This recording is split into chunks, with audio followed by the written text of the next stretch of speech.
Now it's time for The Last Word with Ali Velshi hosting. Hey, Ali. Thank you for that. That was a nice way to end things off for the week.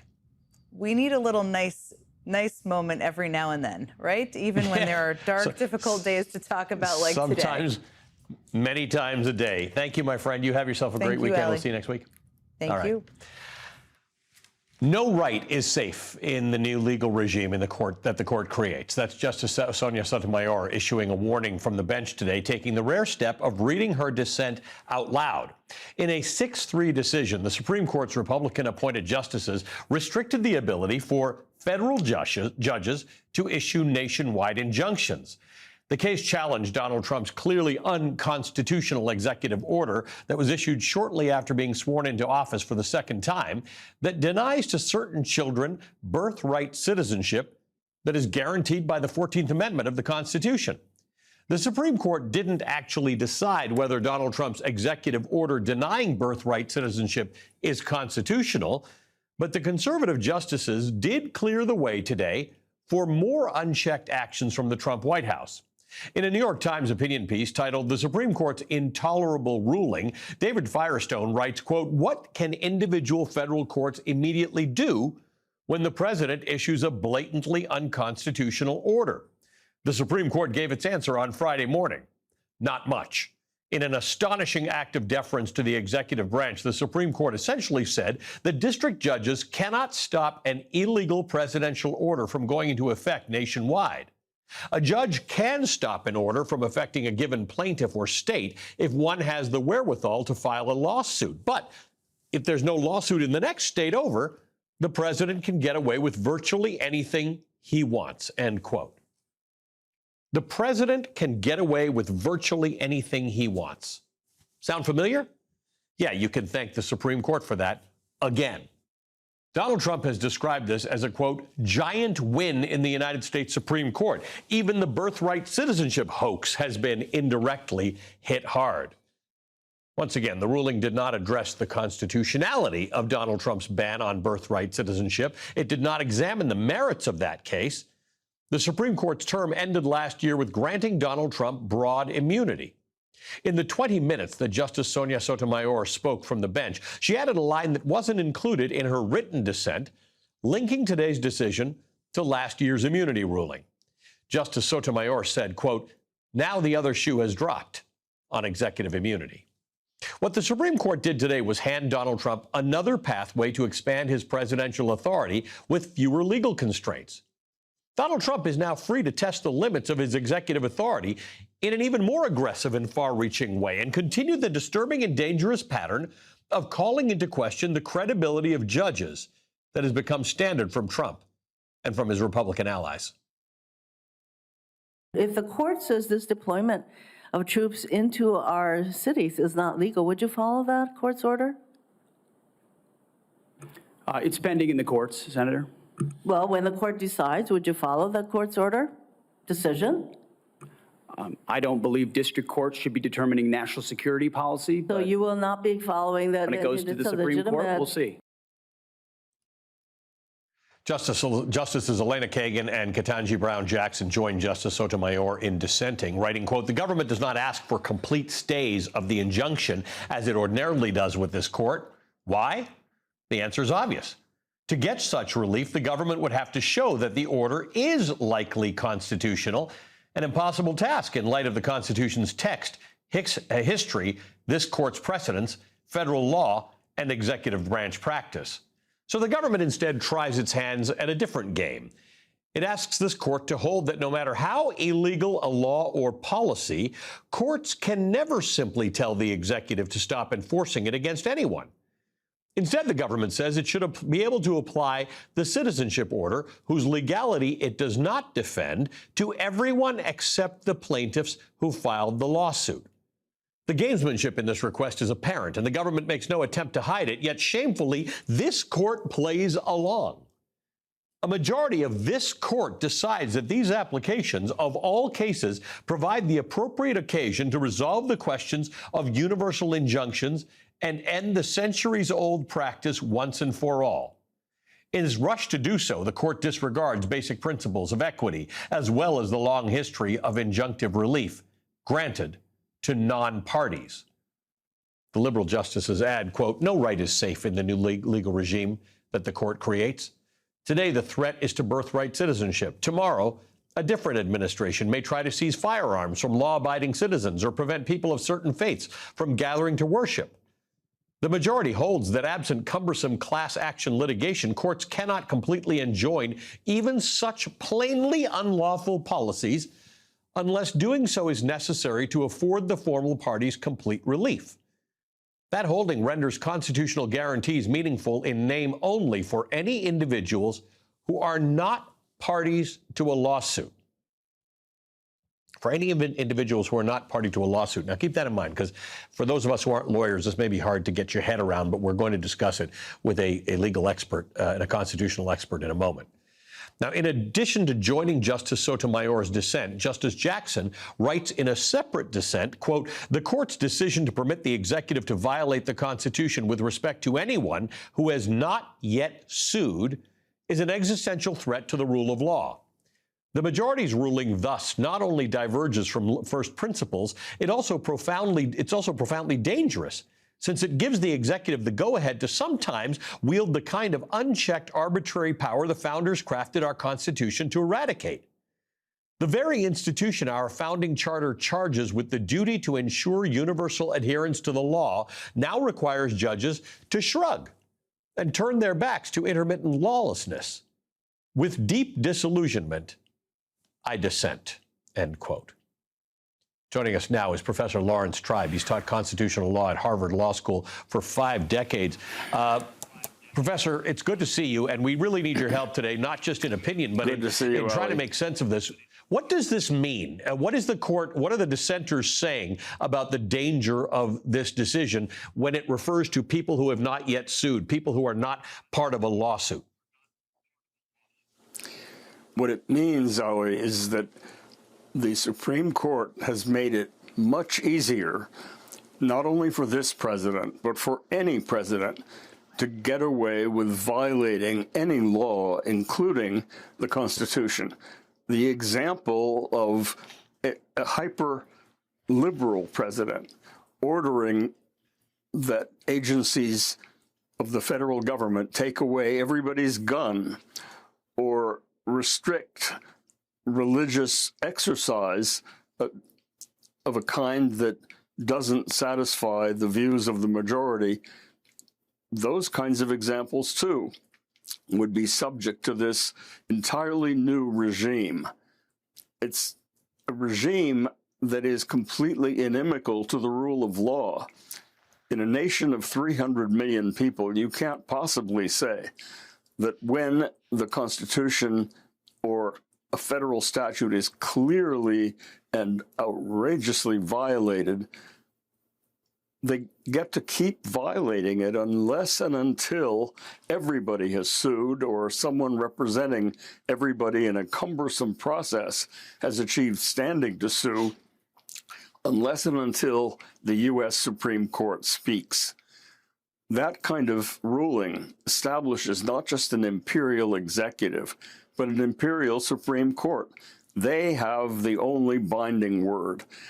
And it's useful, Ali, to take a step back and ask what this is all about. To read the majority opinion, you would think that we were taking a class in civil procedure. Justice Barrett, who knows her procedure going back to the courts of chancery in England, which, by the way, as Justice Jackson pointed out in her dissent, were basically impotent against the Crown and hardly established the relevant precedent for us. She knows her detailed civil procedure, but she never takes a step back and asks, what are we talking about here? No judge of any court who has heard a challenge to this president's attempt to say that even if you are born in the USA, you may not be a citizen unless your parents meet certain criteria. No judge has failed to say, my golly, that's obviously unconstitutional. Right. It's been the law ever since the founding that if you're born here, you belong here. You're a citizen. That was embodied textually in the Constitution, in the very first line of the 14th Amendment, which overruled the infamous Dred Scott decision that carved a terrible hole in that principle by saying that if you are born to people who were slaves, you don't get the benefit of birthright citizenship. Right. But nobody in the majority even hinted that this might be valid.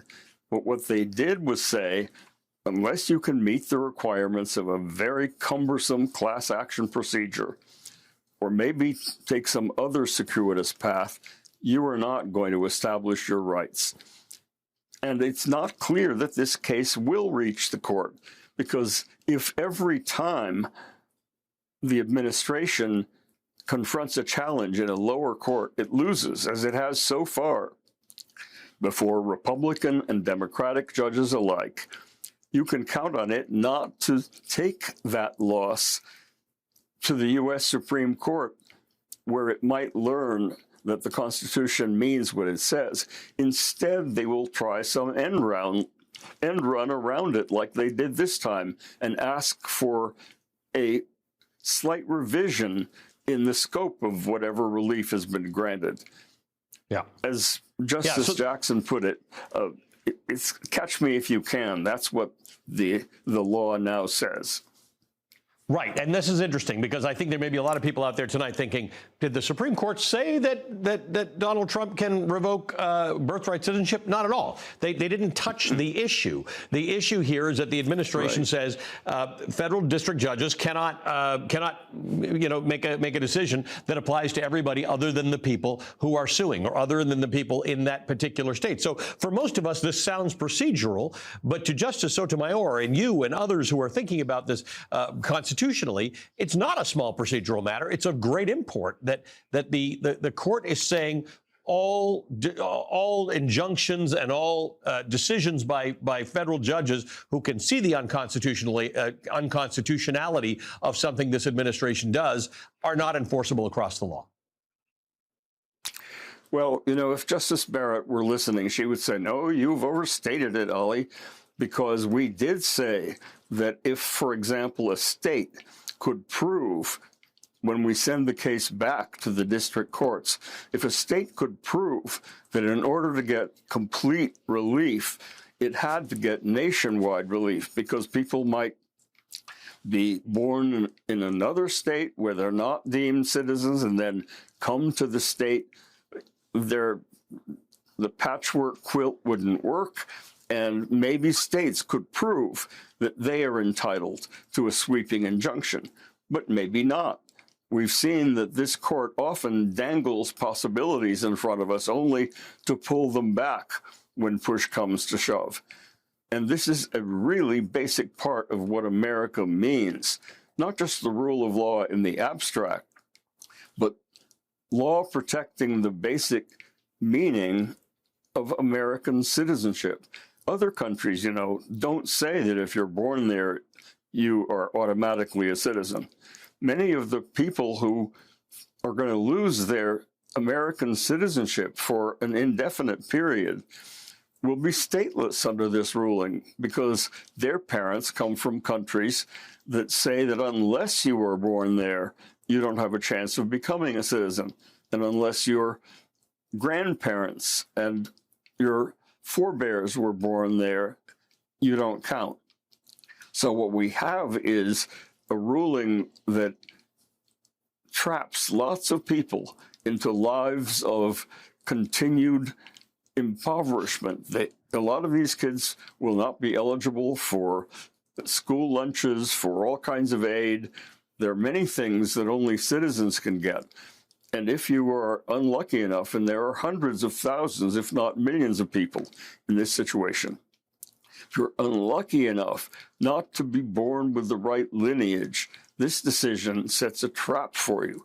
And in general, this court has relished abstractions. They love parsing legal details, but they don't think about the human consequences of what they're doing, what it means for the lives of people. And I think the more the people recognize what this president and the court that he is stacked are doing, the more we will have a popular uprising against a would-be tyrant who is now destroying democracy and the rule of law step by determined step. It's remarkable you bring up the concept of statelessness, because when we think about people who are stateless, we think about people who have been exiled, who are political dissidents, Right. who are products or victims of a revolution or a crisis of some sort. Can you imagine that we're going to create stateless people in America by none It's of their own horrible. doing? I know These are what just it's people like. who. Right. My mother was a stateless person. I know what it's like. She was born in a part of Manchuria that then became the Soviet Union, and she lost her citizenship. She came here. She was a citizen of nowhere, but at least someone who is born here is guaranteed citizenship. Yeah. But this is a One nightmare hopes. what the court is creating. Yeah. Professor, it's good to see you. As always, thank you for joining us tonight to make this a little bit clearer to us. Good to Professor see you, Lawrence Ollie. Tribe is a constitutional law professor emeritus at Harvard University. All right, coming up today, a United Arab Emirates company became the largest publicly known investor in a Trump family crypto venture. That's next.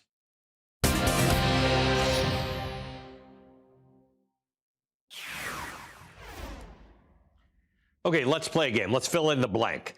Quote, if there's one family that hasn't profited off politics, it's the blank family, end quote. The answer Donald Trump's son wants you to fill in is it's the Trump family. That's what Eric Trump said in an interview with the Financial Times. Eric Trump actually said that the Trump family does not profit off of politics. Now, here's the thing. The Trump family has done more to monetize the presidency than anyone who has ever occupied the White House. In just the past 5 months, here are some of the ways the Trump family is profiting off of the presidency. Donald Trump Jr. and Eric Trump are involved in real estate ventures spread across 3 continents, a luxury hotel in Dubai, a second high-end residential tower in Jeddah, Saudi Arabia, a new golf course in Qatar, and a new private club in Washington, D.C. As for their financial ventures, Trump's cryptocurrency has generated at least $320 million in fees, according to one crypto analytics firm. The Trumps share their business with business partners. Donald Trump held a private dinner at his Virginia Golf Club in May to raise money from investors for his cryptocurrency. The New York Times noted the invitees for President Trump's private dinner for customers of his cryptocurrency business on Thursday included a Chinese billionaire fighting a lawsuit from U.S. regulators and a lawyer for Justice Clarence Thomas.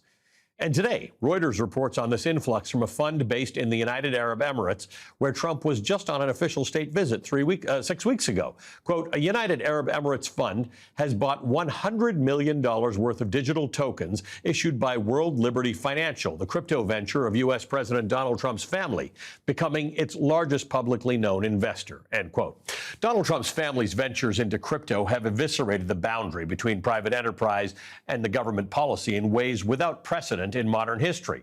In fact, just this week, the Attorney General Pam Bondi appeared before the Senate Appropriations Committee to discuss the Justice Department's budget.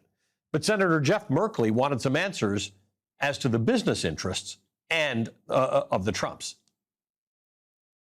I think you really are very sensitive to the possibility of foreign agents or foreign influence on our government, and making sure that we make sure that doesn't happen.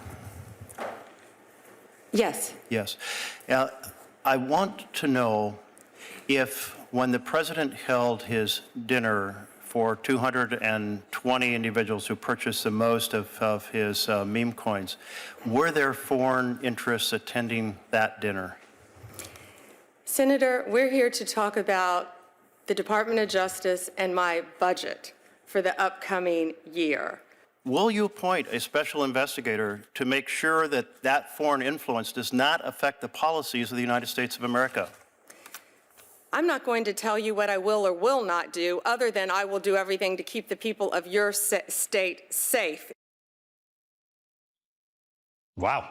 All right, joining us now is Tim O'Brien, senior executive editor for Bloomberg Opinion and author of Trump Nation. He's an MSNBC political analyst and host of the Bloomberg podcast Crash Course. Tim, nice to see you. Thank you for being with us. That was interesting because, first of all, it's unusual for cabinet secretaries to tell the people who provide them with oversight, including senators and members of Congress, what they will or won't answer. But secondly, she's the attorney general. If there is enforcement about foreign interests influencing the president, that would fall to the Attorney General to deal with. This isn't randomly asking the Environment Secretary or the Health and Human Services Secretary about Trump's crypto businesses. This is the Attorney General. Well, that would be true in any other era, Ali, except for this one, because traditionally attorney generals and the Justice Department have been meant to operate independently of the president for obvious reasons. First and foremost, you want the law applied and prosecuted in a nonpartisan way.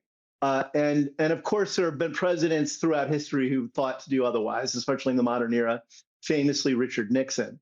But Trump has been just open about the idea that he sees the attorney general as essentially his in-house counsel and someone whose duty it is to serve his interests. So we are not going to see Pam Bondi try to get in the way, get between Donald Trump and his wallet. That is just never going to happen. And when you have the president's son giving interviews, in which he's carrying on this farce that the Trumps haven't monetized the White House and they're merely sacrificing as public servants through their father's service as president. It's just a hallucination. They've turned the White House into a Walmart.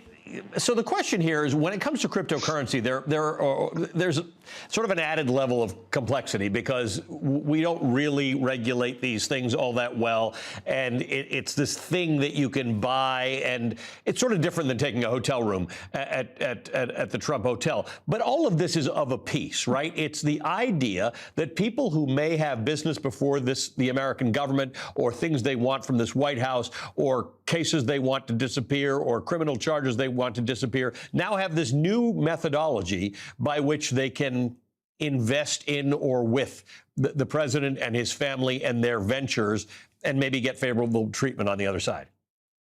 Yeah, Ali, I would disagree with you a little bit about the idea that it's different than a hotel room. You know, crypto right now, I don't think they are tangible assets in that they represent anything other than the good faith of other people in that chain to buy and sell them. So they're more like a gambling chip than a stock or a bond.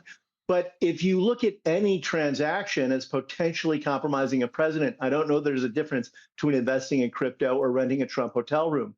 The framers of the Constitution had a great 18th century word for this. They called it emoluments. And they forbade presidents from taking them. In the modern era, we call them bribes. But the whole point of this was to make sure the presidents weren't taking money and then shading U.S. policy in any fashion to feather their nests. And the crypto holdings of the Trump family are the most glaring thumbing of the nose that's occurred in any presidency, but even within Trump's, because he's lent his name out and they've pursued so many different business ventures that neither of the Trump sons are qualified in past lives to be running but for their proximity to their father.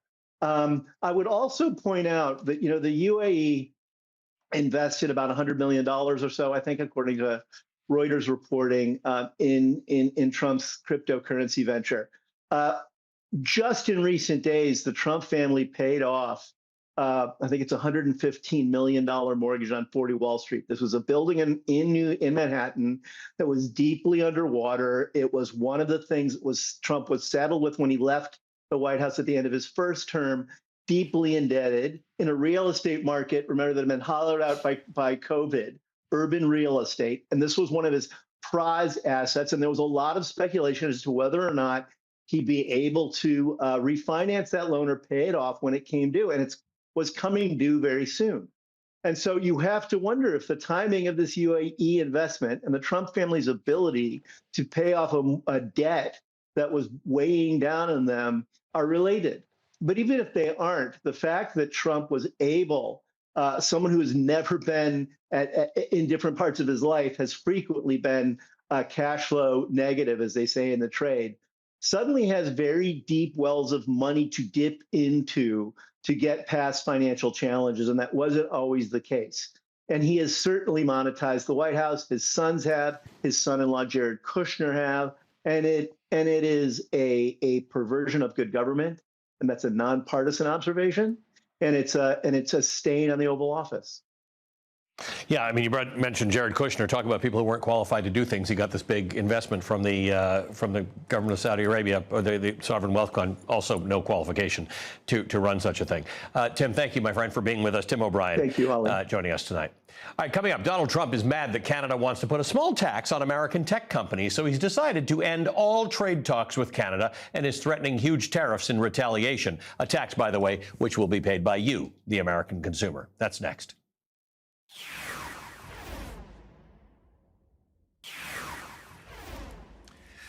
Donald Trump is mad at Canada, so he may punish you with new tariffs. Donald Trump is mad that Canada wants to tax some American companies, which also happen to be the world's richest tech giants and that are worth trillions of dollars, with a 3% tax on their revenue. The New York Times reports Canada's 3% digital services tax has been in place since last year, but the first payments are due beginning on Monday. Now, because the tax is retroactive, American companies were preparing to turn over roughly $2.7 billion to the Canadian government, according to a trade group for large American tech companies. U.S. officials from both parties have long chafed at taxes like the one Canada has imposed, calling them unfairly targeted at services provided by American companies like Google, Apple, and Amazon. The foreign policies target the revenue that businesses earn from online advertising, the sale of user data, and other services, even if the firm is headquartered elsewhere. So Trump has decided you should pay that tax instead. In a post on Truth Social, Trump said, based on this egregious tax, we are hereby terminating all discussions on trade with Canada effective immediately. We will let Canada know the tariff that they will be paying to do business with the United States of America within the next 7-day period, end quote. So let's be clear. Trump is calling off all trade negotiations with Canada over this very small tax on the world's richest companies, which happen to be American. Tonight, Meta's head of global affairs posted, "Thank you, President Trump, for standing up to for American tech companies in the face of unprecedented attacks from other governments," end quote. Unprecedented attacks, because taxes are now apparently a tax. What will this Trump tariff on Canada be? We don't know. Small businesses don't know. But as we all know, whatever punishment tariff is imposed on Canada, it is, in fact, Americans who will pay, directly or indirectly. They were foolish to do it.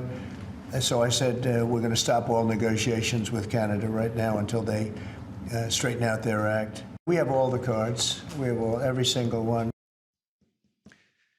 We have all the cards. Tell that to our northern border states. Here's the Boston Globe last week on how people in New Hampshire are being harmed by Trump's tariff war. Canada's tariffs have threatened to increase the cost of essential building materials such as lumber, aluminum, and drywall in the Granite State, which is already in the midst of a housing affordability crisis. Tariffs have also cast uncertainty on the import and export of billions of dollars of goods across the state's northern border. Canada is among New Hampshire's most prominent trading partners, accounting for 17% of all exports, or $1.2 billion in 2024. Meanwhile, New Hampshire imported $2 billion in Canadian goods last year. Tourism, New Hampshire's second largest industry, has also taken a hit. Canadian visits to the state decreased by 42% this April compared to the same time last year. Joining us now is the Democratic Congressman Chris Pappas of New Hampshire. He's a candidate for the United States Senate in 2026. Congressman, good to see you. Thank you for being with us tonight. Good to be on with you, Ali. New Hampshire's obvious, given your geography, but whether it's Vermont or Maine or New York State and states that are not on the border with Canada, they understand that the trade relationship between these two countries, putting aside military relationships and just friendship in general, the trade relationships between these two countries are essential for both countries. It's a force multiplier. Trade between the United States and Canada is historic. It benefits both sides of the trading partnership. And you mentioned taxes. What we're going to get are more tariffs that are just a sales tax on the American people at a time where they're already struggling to afford basic household expenses. So this is a move that's hurting our families and small businesses right now. I talk to them every day across the state of New Hampshire.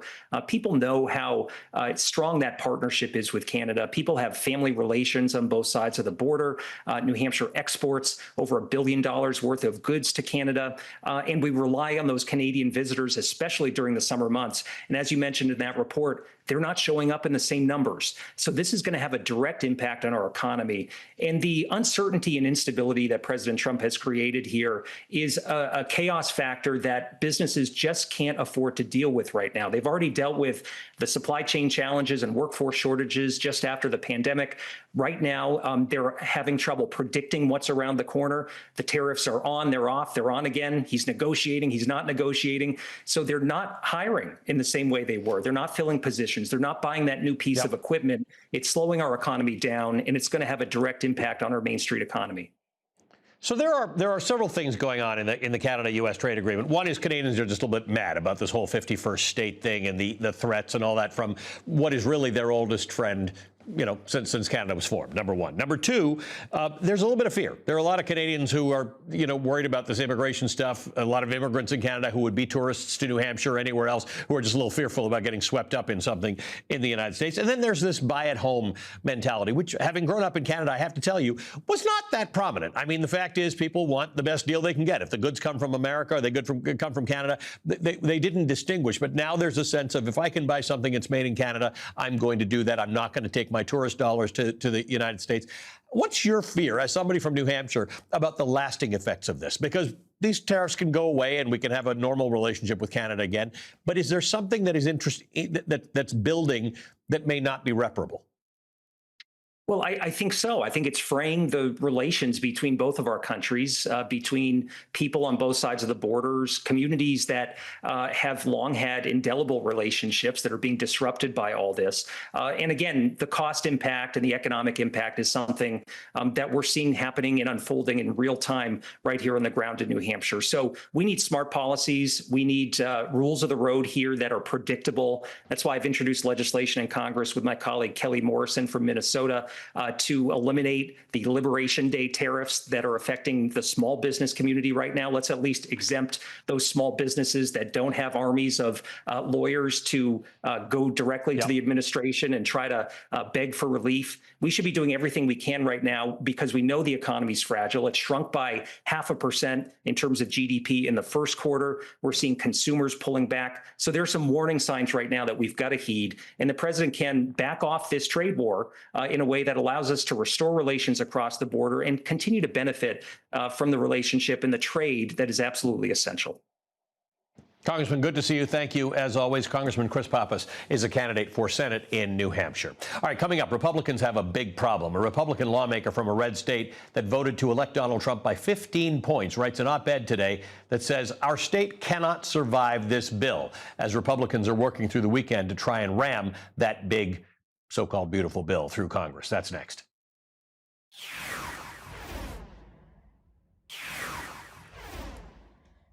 Senate Democratic leader Chuck Schumer knows Donald Trump's budget bill is on the ropes. Of course Americans hate this bill. It steals their Medicaid. It jacks up their premiums. It takes away their jobs and gives trillions away to billionaires and special interests. So, of course, Republicans are scrambling and rushing. They know their bill is terrible. Facing looming pressure from the president, Senate Republicans are having an awfully hard time selling the bill's Medicaid cuts to members of their own caucus. Senator Bill Cassidy of Louisiana, one of 4 Republican doctors serving in the Senate, tweeted, quote, "My position is that cuts, and especially drastic cuts to Medicaid, have to be avoided. The Senate bill cuts Medicaid too much," end quote. Earlier this week, Republican Senator Thom Tillis of North Carolina, who's up for re-election next year, circulated this document to his Senate GOP colleagues outlining how the Medicaid provisions in Trump's budget would hurt rural Republican voting states. 2 lawmakers in Alaska are sounding the alarm in a New York Times op-ed entitled, "Alaska Cannot Survive This Bill," end quote. Quote, "This is not about partisanship. One of us is a Republican, the other is an independent. In the Alaska legislature, our state Senate and House are led by a bipartisan governing coalition. Our focus is squarely on the survival of the people we represent. The benefits of Medicaid and the SNAP program permeate the entire fabric of the Alaska economy, with 1 in 3 Alaskans receiving Medicaid, including more than half of the children. In the remote Arctic communities, Medicaid dollars make travel possible for residents from the hundreds of roadless villages to the communities where they are able to receive proper medical treatments. The bill being rushed through Congress is based on a one-size-fits-all approach that does not reflect these realities on the ground, end quote. Again, that's coming from Alaska, a state Trump won by double digits in November. And this assault on Medicaid patients isn't just coming from Republicans on Capitol Hill. NBC News reports the Supreme Court on Thursday ruled for South Carolina in its effort to defund Planned Parenthood, concluding that individual Medicaid patients cannot sue to enforce their right to pick a medical provider. The ruling, written by Justice Neil Gorsuch, is a boost to the state's efforts to prevent Planned Parenthood from receiving funding through Medicaid, because it prevents individual patients from enforcing their right to choose their preferred health care provider. The ruling could also give a boost to other Republican-led states that choose to follow suit. Planned Parenthood responded on social media saying the ruling, quote, is a blow to Medicaid patients' freedom to access health care at their chosen provider, end quote. Joining us now, Mini Timoraju, president of Reproductive Freedom for All, and Democratic Congresswoman Kelly Morrison of Minnesota. She's a doctor in obstetrics and gynecology and a member of the Veterans Affairs Committee. Welcome to both of you. Thank you for being with us. Congresswoman Morrison, Congressman Pappas just gave you a shout out in our last segment. I think there's something important to remember here. Medicaid cuts, let's say they're directed at abortion or reproductive care in general. The recipients of these Medicare dollars don't tend to just do one thing. They don't tend to just be abortion providers. They don't even tend to just be reproductive health providers. They're, in many cases, community health services providers, community hospitals, or hospitals themselves. So when you cut Medicaid funding, you end up with people who have to go somewhere else because maybe their hospital closes. Well, that is what is so upsetting about this ruling, Allie. You know, the anti-abortion movement's obsession with abortion has led it and its allies in the White House, in Congress, and in the Supreme Court to now be in a place where they are actively harming women and children and the least advantaged among us. And layering on top of that, the cuts to Medicaid, the cuts to SNAP, the harm that is being done to women and children if these cuts go through, it's stunning. It is immoral, Allie. I don't know how else to put it. Minnie, you've seen and been involved in studies that demonstrate that these cuts, particularly the targeting of reproductive care, has had a much broader effect on the health of women and children. We already, in some of the states, some of our southern states, have maternal mortality rates that exceed developing countries, and that is increasing as a result of these pressures. That's right. I mean, Planned Parenthood, first of all, is the safety net provider for so many Americans, one of the most popular providers in this country. And we were talking about the budget reconciliation. Right now, the parliamentarian and Senate Republicans are reviewing language that passed out of the House that would defund Planned Parenthood by excluding them from Medicaid through budget reconciliation. So I agree completely with the Congresswoman. It's unconscionable, but it's also a complete disaster post-Dobbs. We are in the third year since the Dobbs decision. We are seeing skyrocketing rates, as you just pointed out, of maternal health care, maternal mortality deserts, maternal health care deserts, maternal mortality. Medicaid is the safety net program for prenatal care, birth, and postpartum care. 40% of all births in this country are Medicaid funded, and we're going to be a forced birth nation and cut all services for women and families. It's outrageous, and it's setting us up for a perfect storm, a disaster of proportions I don't think people can predict, really. Congressman Morrison, you're an OBGYN. This is important to understand, that when you see maternal mortality rates or infant mortality rates increase or at high numbers, it's usually indicative of a bad economy. It's usually indicative of a country that's not particularly developed. It's very weird, and it's economically dangerous. Forget about morally dangerous. It's also economically dangerous to have a world in which giving birth is more dangerous than it needs to be, and being born is more dangerous than it needs to be. Absolutely. And I think I've shared with you before, Allie, that the reason I ran for office kind of late in my career, I'd practiced obstetrics and gynecology for more than 20 years, was Trump ran specifically in 2016 on putting justices on the court who would overturn Roe versus Wade. And I said, absolutely not, because I knew what that would mean for reproductive health care across the country. I knew we already had unacceptable racial disparities in our outcomes for moms and babies. I knew what this would mean for the United States of America and Americans, and we're seeing it play out. And all of these continued actions are only making our maternal health care crisis worse. Minnie, would it resonate with people to understand that these cuts, even if you've got nothing to do with Medicaid, these cuts affect you? A place like Austin, Texas, I think 40 or 50% of the babies born there are born in hospitals that received majority of their funding from Medicaid. I mean, this is you may have nothing to do with Medicaid and hope you never have anything to do with Medicaid, but when you cut Medicaid, it cuts availability of health services across the board to a whole bunch of people who didn't even know they had any relationship to it. And those numbers go up in red states and purple states. In Arizona, it's something like 60% of all births are Medicaid. And when they expanded Medicaid to cover postpartum, they saw an incredible dramatic increase in patient health outcomes and a decrease in maternal mortality. Look, at the end of the day, Allie, what we've been trying to explain to Americans is this is actually a backdoor abortion ban. When you gut Planned Parenthood, when you gut Medicaid services, what the Supreme Court just did in the Medina case, these are ways that the extreme right are trying to undermine abortion care in this country. It wasn't enough to overturn Roe 3 years ago. Now they're going after every possible provider in this country. And as you said, those providers provide so much more care than just abortion, but abortion is still really critical and is life-saving health care in this country.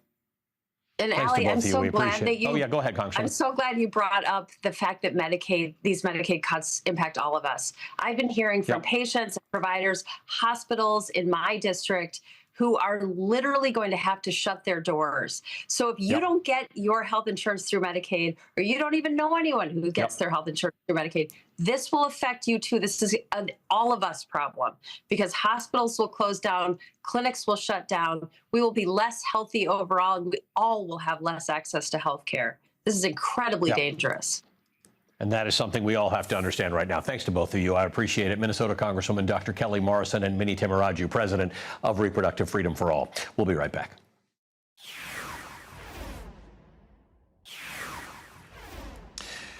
The pandemic began in a small village in China, and it spread rapidly across the globe. Millions of people got sick and infected. The world is still picking up the pieces.